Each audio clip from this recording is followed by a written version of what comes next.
Caligula, Roman. We will start the list with one of history's oldest, cruelest, and most unpredictable tyrants.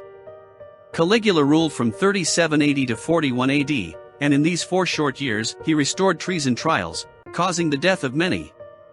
Records show that the first 6 months of his reign were quite moderate, but after this, he worked manically to increase the unconstrained power of the emperor, attain new lands, both for himself and for the empire, and led a campaign of sadism, extravagance, and sexual perversity for the remaining 3.5 years of his reign. He was murdered at the Palatine Games, which seems to be a point to karma. China has been plagued with its fair share of questionable leaders throughout its long history, but Fuxing is the original and arguably the worst tyrannical leader of one of the world's most consistently powerful nations.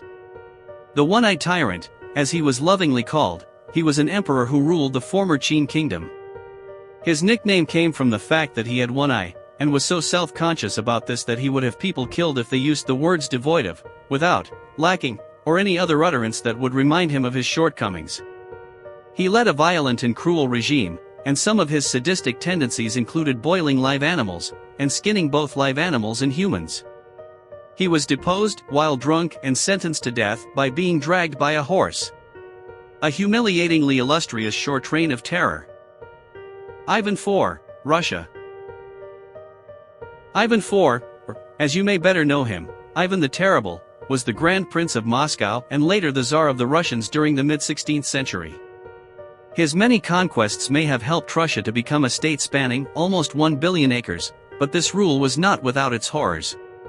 Ivan was prone to outbreaks of mental illness, which punctuated his reign.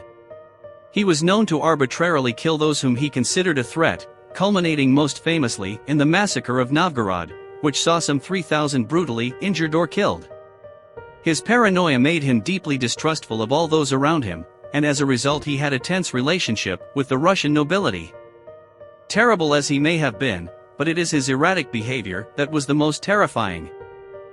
Leopold II, Belgium.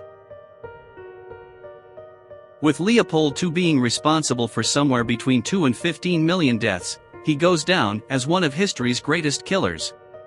He was the second king of the Belgians, but his greatest legacy was left far away from the Flemish country. Leopold was the founder and sole owner of the Congo Free State, a private project that he undertook on his own. With a passion for colonialism, Leopold started the International African Society, which he used to travel to Africa and lay claim to a plot of land several times the size of Belgium. 14 countries, including the USA, then agreed to allow him free rule of these lands. With his private militia, he coerced the indigenous population into forced labor, greatly abusing them for his own sadistic and economic reasons. A booming rubber industry was a lasting legacy of this permitted slaughter. Genghis Khan, Mongolia. For better or worse, he is one of Mongolia's most famous figures, although the tourism board is probably working hard to change this. Like other tyrants, Genghis Khan left an impressive political legacy as the founder of the Mongol Empire, which was to become one of the largest empires in history. The growth of the empire was facilitated by large-scale slaughtering of the populations in the areas that he desired to conquer. It really is the scale of his geographic advancement, and the numbers of people that he had to kill, that are the most frightening, and also the most impressive. His reputation preceded him throughout Asia and Europe, with societies quaking as Khan and his troops spread across the continents, with any in his firing line knowing their fate beforehand.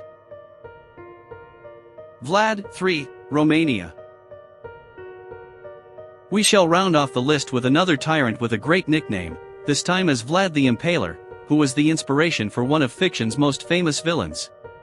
As with a number of cruel tyrants, particularly those from several centuries ago, there is a certain mysticism and respect surrounding Vlad III, who mercilessly fought to protect Romania and Bulgaria from the Ottomans.